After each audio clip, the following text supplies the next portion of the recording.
अजा किनके यहां आने का आश्वासन दिया? महाराज दशरथ, माता कौशल्या के यहां अयोध्या में।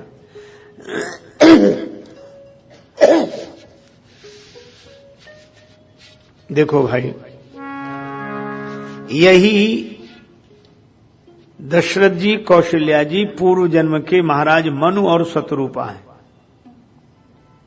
भवन में रहते रहते चौथापन हो गया तो बड़ा दुख लगा इन्हें।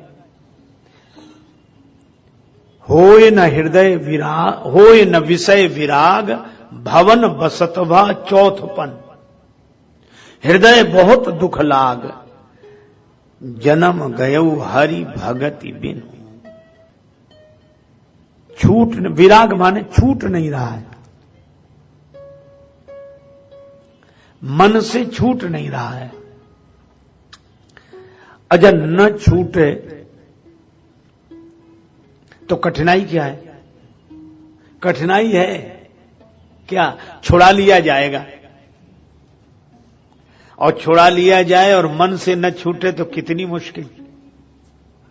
हमसे वो छुड़ा लिया जाए जिसे हम मन से न छोड़ पाए। तो सही बात तो यह है कि मौत, अच्छा देखो, मृत्यु और मुक्ति, मृत्यु और मुक्ति में एक ही अंतर है, क्या?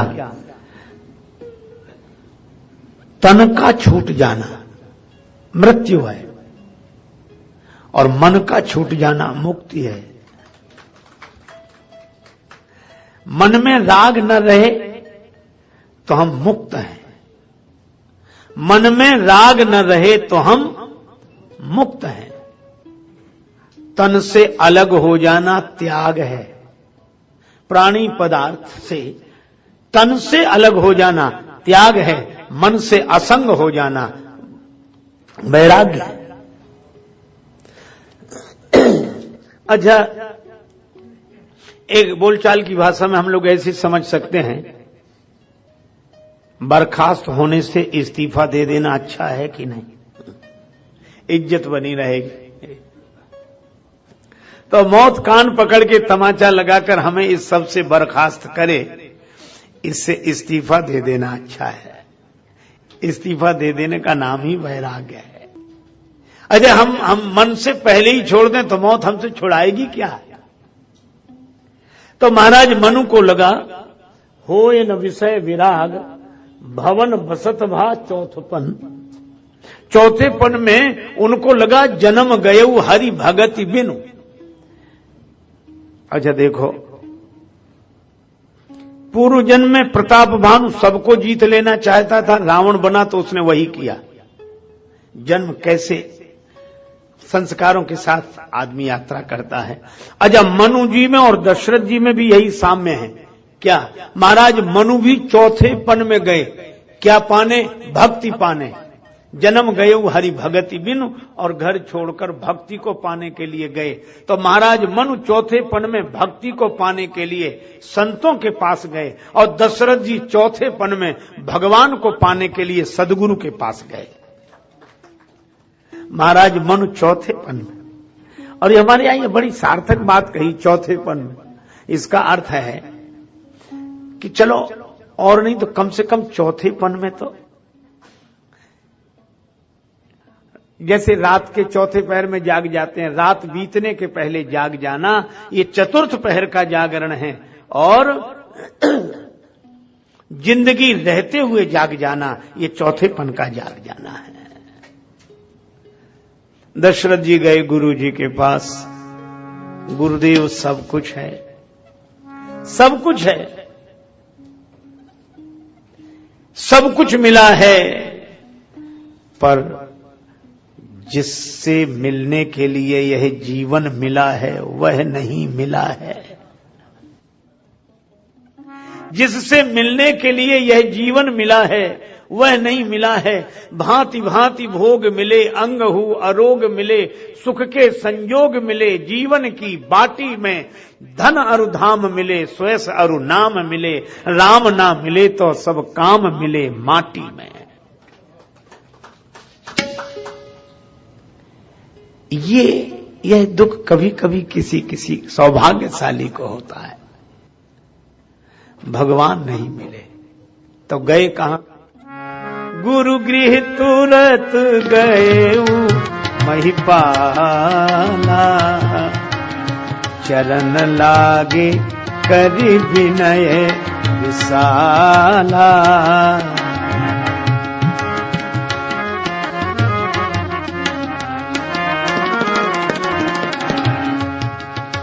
निज दुख सुख सब गुरु ही सुनाएऊ, कहे वशिष्ठ बहु विधि समुझाएऊ।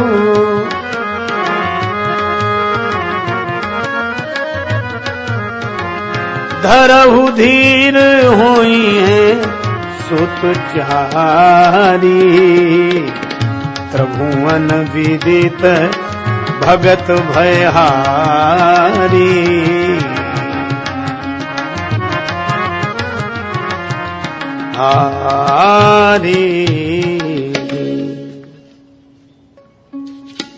देखो भाई,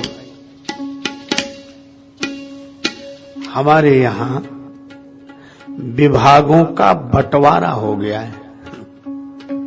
कई बार लोग कहते हैं कि सरकार को इतना बड़ा देश चलाना है तो अलग अलग विभाग बांटती है। आपकी यह समस्या है तो उसके पास जाओ, यह समस्या है तो उसके पास जाओ। ऐसे ही हमारे यहां देवताओं के विभाग बटे हुए हैं। बुद्धि चाहिए सरस्वती माता के पास जाओ, धन चाहिए लक्ष्मी माता के पास जाओ। धन चाहिए तो लक्ष्मी माता के मंदिर में जाओ, बुद्धि चाहिए तो सरस्वती माता के मंदिर में जाओ, शक्ति चाहिए तो दुर्गा माता के मंदिर में जाओ। लेकिन एक बात मैं आपसे कहूं, शक्ति चाहिए तो दुर्गा माता के पास, बुद्धि चाहिए तो सरस्वती माता के पास, धन चाहिए तो लक्ष्मी माता के द्वार पर जाओ, है ना। बल चाहिए तो बजरंग बली के द्वार पर जाओ, और अगर भगवान चाहिए तो सदगुरु के द्वार पर जाओ। भगवान परम गुरु राम मिलावन हार, भगवान बिना गुरु के नहीं मिलते। गए दशरथ जी गुरु जी के पास गए। अच्छा, गुरु जी को अपना दुख भी सुनाया, सुख भी सुनाया। बहुत बार लोग अपना दुख तो सुनाते हैं, सुख छिपा लेते हैं। किसी को घाटा हो जाए तो मोहल्ले भर को सुनाएगा, और फायदा हो जाए तो किसी से नहीं, वो चलता रहता, वो कोई खास बात नहीं। पर गुरु जी को दशरथ जी ने दुख भी सुनाया और सुख भी। निज दुख सुख सब गुरु सुनाए हो, निज दुख सुख सब गुरु। कह वशिष्ठ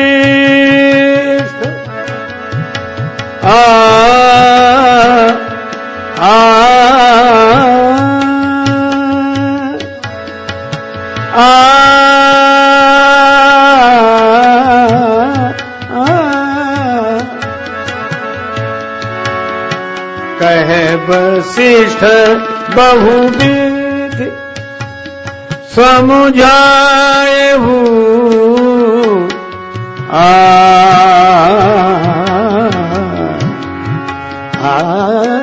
निज दुख सुख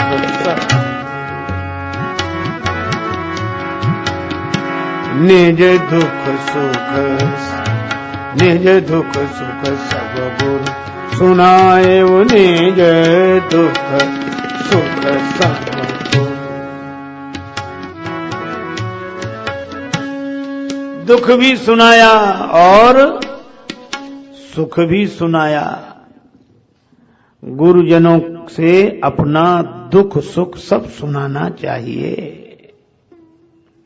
गुरुजी ने पूछा दुख क्या है? भगवान नहीं मिले। अच्छा, कई बार लोगों को यही बात समझे कि भगवान नहीं मिले तो दुख काहे का?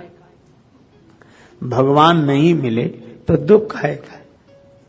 ये सोए हुए लोग हैं, मूर्छा में है। सही बात यह है कि हम जिसे पाने के लिए आए वही न मिले और सब चीज मिले,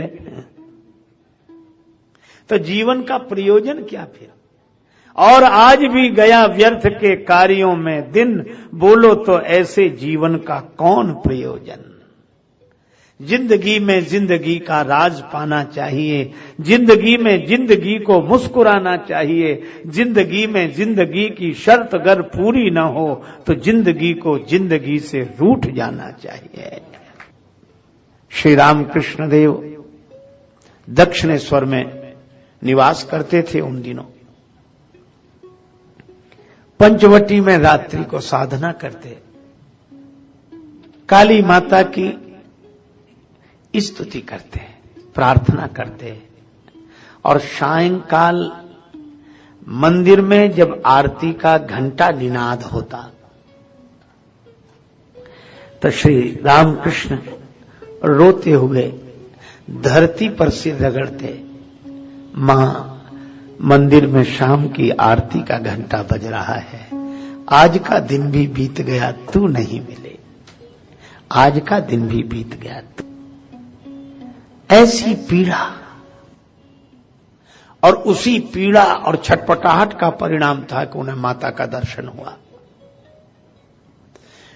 उन्हीं रामकृष्ण देव से एक आदमी पूछने आया कि भगवान कैसे मिले, कैसे मिलेंगे भगवान? श्री रामकृष्ण देव ने कहा कि तड़पने से। तो तड़पना कैसा होना चाहिए? तड़पना, एक काम करो, क्या मेरे साथ गंगा जी नहाने चलो, बाद में बताऊंगा। ले गए। उस आदमी ने गंगा जी में जैसे ही डुबकी लगाई, श्री परमहंस रामकृष्ण देव ने उसके सिर पे हाथ रख दिया, बाहर नहीं निकलने दिया थोड़ी देर। अब बेचारा छटपटा गया, देखा कि अब ये सह नहीं पाएगा, हाथ हटा दिया, सिर बाहर आया। क्या कर रहे थे महाराज? आप यह क्या कर रहे थे? श्री रामकृष्ण देव ने कहा, तुम्हारे प्रश्न का उत्तर दे रहा था। बोले उत्तर दे रहे थे कि प्राण ले रहे थे आप? महाराज ये भी कोई उत्तर? अरे भाई, तुमने पूछा था ना कि छटपटाहट कैसी हो, बस जैसे जल से बाहर निकलने की तुम्हें छटपटाहट हो रही थी, ऐसी ही छटपटाहट जिस दिन भगवान को पाने के लिए होगी उसी दिन वो मिल जाएंगे। पर तड़प ऐसी होनी चाहिए। मोहन प्रेम बिना नहीं मिलता, चाहे कर लो कोटि उपाय। और वही हुआ। आहा, एक क्षण आया, दशरथ जी के जीवन में तड़प जागी, और जब तड़प जागी तो गुरु जी के पास गए। गुरु जी ने कहा कि धीरज रखो, दुख क्या है? भगवान नहीं मिले यह दुख है। भवन में सब कुछ है, पर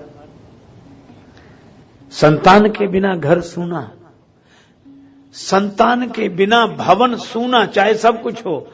इसी तरह जीवन में चाहे सब कुछ हो, संतान के बिना अगर भवन सूना है तो भगवान के बिना जीवन सूना है, चाहे सब कुछ हो। गुरुजी ने कहा कि धीरज रखो, धरहु धीर,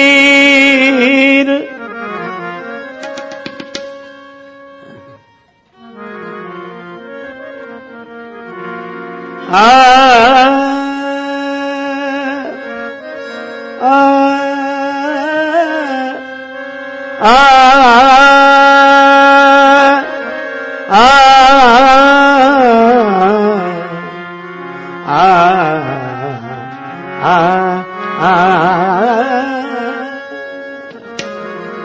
धरहु धीर हुई है सुख चारी, धरहु धीर, धरहु धीर, धरहु धीर, धीर धीर धरहु धीर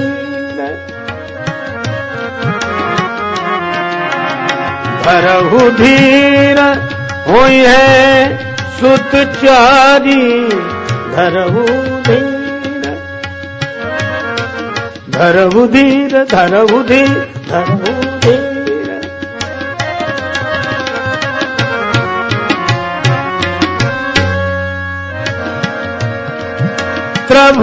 त्रिभुवन विदित भगत भयहारी भयहारी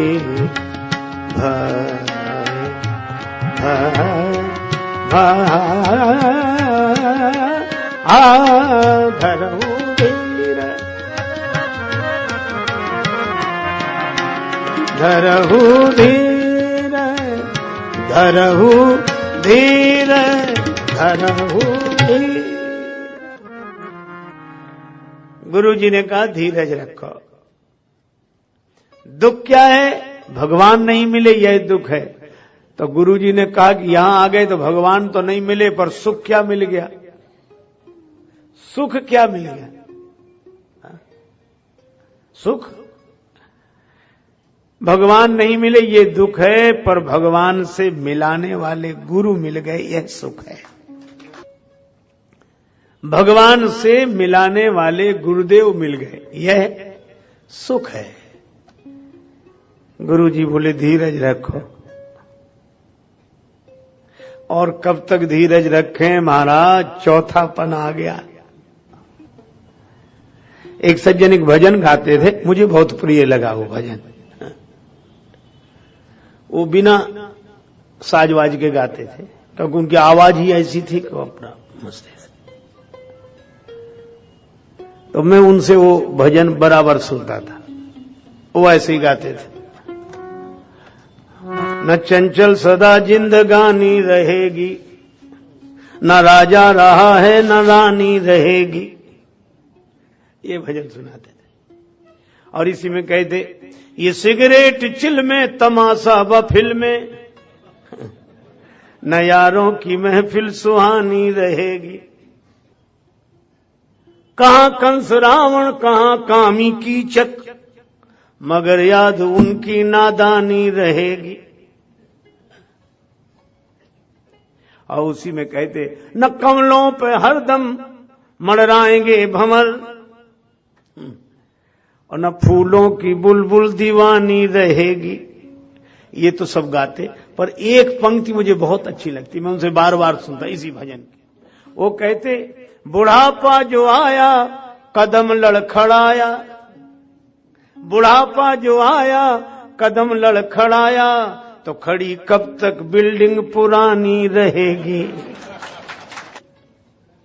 दशरथ जी ने कहा आप कहते धीरज रखो, उनके आने का दिन नहीं आया और हमारे जाने का दिन आ रहा है, और आप कहते धीरज रखो। क्या कर? गुरुदेव ने कहा चौथाईपन तो है, एक क्षण काफी है। कैसे कैसे नजारे देखे हैं, कैसे कैसे नजारे देखे हैं, झूठे सच्चे सहारे देखे हैं। जिंदगी में जिंदगी की नदिया के खुशी गम दो किनारे देखे हैं। और जो कभी थे सितारे हिंद, जो कभी थे सितारे हिंद, उनके भी गर्दिशों में सितारे देखे हैं। और पास आने पे जो डुबो ही डालें, ऐसे भी कुछ किनारे देखे हैं। और बातों बातों में बात बन जाती, मुर्शिदों के इशारे देखे हैं। और सूखी देखी नहीं राजेश उनकी आंखें, जो भी बंदे तुम्हारे देखे हैं। मुर्शिदों के इशारे। गुरुजी ने कहा एक क्षण काफी है, चिंता मत करो, धरो धीर, तो हम भगवान मिलेंगे। अच्छा, तो तुमने कितने समय तक इंतजार किया, चौथे पन तक। और भगवान ने आने के लिए 3 बार कहा था, सत्य सत्य पन सत्य हमारा। उन्होंने 3 बार कहा पन सत्य है, सत्य है, सत्य है, और हमारा चौथा पन आ गया, नहीं आए। 4 बार, अब भी नहीं आए। गुरुजी ने कहा तो चिंता मत करो, अगर परमात्मा ने 3 बार वचन दिया और चौथे पन तक इंतजार कराया, नहीं आए, तो ये महात्मा का वचन है कि चौथे पन तक इंतजार करने वाले के घर भगवान को अब एक रूप में नहीं 4 रूपों में आना पड़ेगा, एक एक पन के बदले में एक एक रूप। हुई है सुतचारी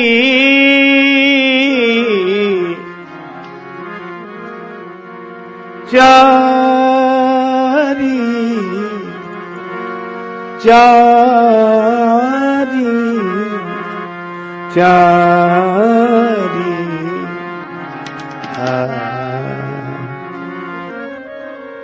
गुरुजी फिर मुझे क्या करना है? गुरुदेव बोले एक ही काम करना है, घर में बैठना है। अच्छा, ये घर में बैठना बहुत मुश्किल है। अच्छा, आदमी घर में कब बैठता? चलो ऐसे सोच लो, बैठ कब नहीं पाता?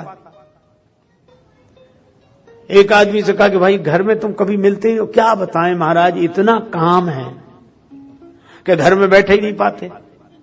अच्छा, काम ज्यादा होगा तो आप घर में नहीं बैठ पाएंगे, काम ज्यादा होगा तो घर में नहीं बैठ पाएंगे। बस ये व्यवहारिक सत्य है और ये व्यवहारिक घर की बात कह रहे हैं।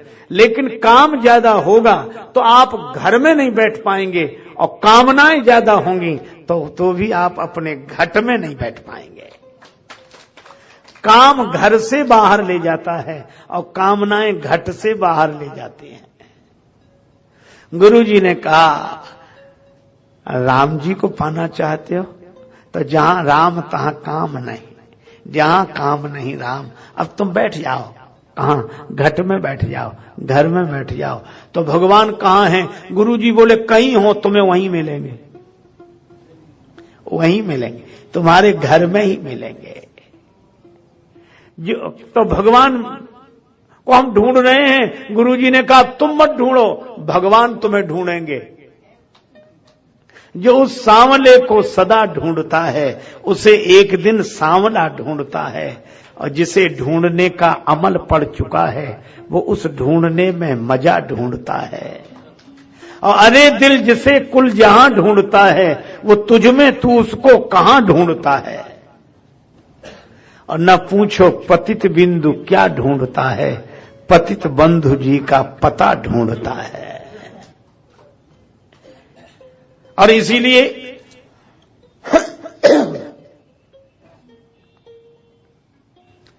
दशरथ जी तो घर में बैठे, पर श्रृंगी ऋषि को बुलाया किसने? दशरथ जी ने नहीं। श्रृंगी ऋषि वशिष्ठ बुलावा, ऋषि वशिष्ठ बुलावा, श्रृंगी ऋषि वशिष्ठ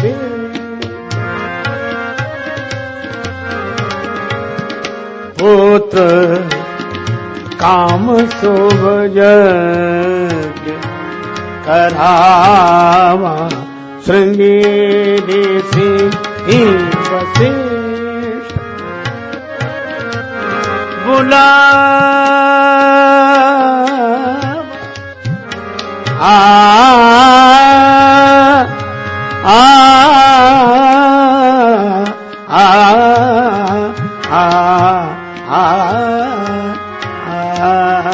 आ ऋषि वशिष्ठ पुत्र काम शुभ यज्ञ करावा, पुत्र काम शुभ यज्ञ करावा, श्रृंगी ऋषि। वशिष्ठ जी ने बुलाया श्रृंगी ऋषि को, यज्ञ हुआ, कथा से आप परिचित हैं। देखो किन परिस्थितियों में भगवान आते हैं इसका वर्णन हो रहा है। अधर्म बढ़े तो धर्म की स्थापना के लिए भगवान आते हैं। और किसके यहां आते हैं? जो गुरुदेव के यहां जाते हैं उनके यहां भगवान आते हैं। जो गुरुदेव के दर पर जाते हैं भगवान उनके घर पर आते हैं। यज्ञ हुआ, अग्निदेव प्रकट हुए, हवि का प्रसाद लेकर। महाराज इस हवि का वितरण कर दो। ए हवि बांट देहु नृप जाई, जथा जोग जही भाग बनाई। दशरथ जी ने कहा अग्निदेव बड़ी कृपा, हमारे चाहने से आप प्रकट हो गए। ऐसा मत सोचो, आपके चाहने से हम प्रकट नहीं हुए, फिर आपके गुरुदेव के चाहने से। जो वशिष्ठ निज हृदय विचारा, वशिष्ठ जी ने जो हृदय में विचार किया, संकल्प सदगुरु का, कल्याण शिष्य का, और वही हुआ। हवि का वितरण किया गया। अर्ध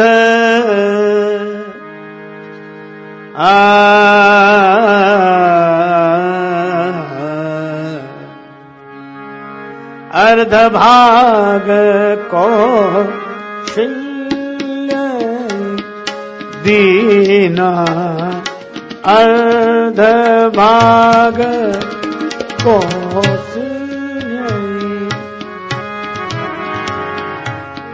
अर्ध भाग को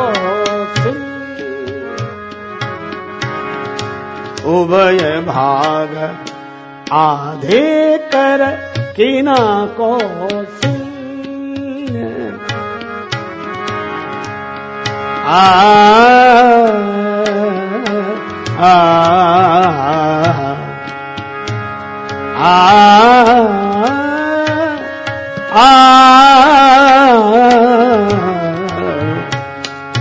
अर्ध भाग कौशल्य कौशल्य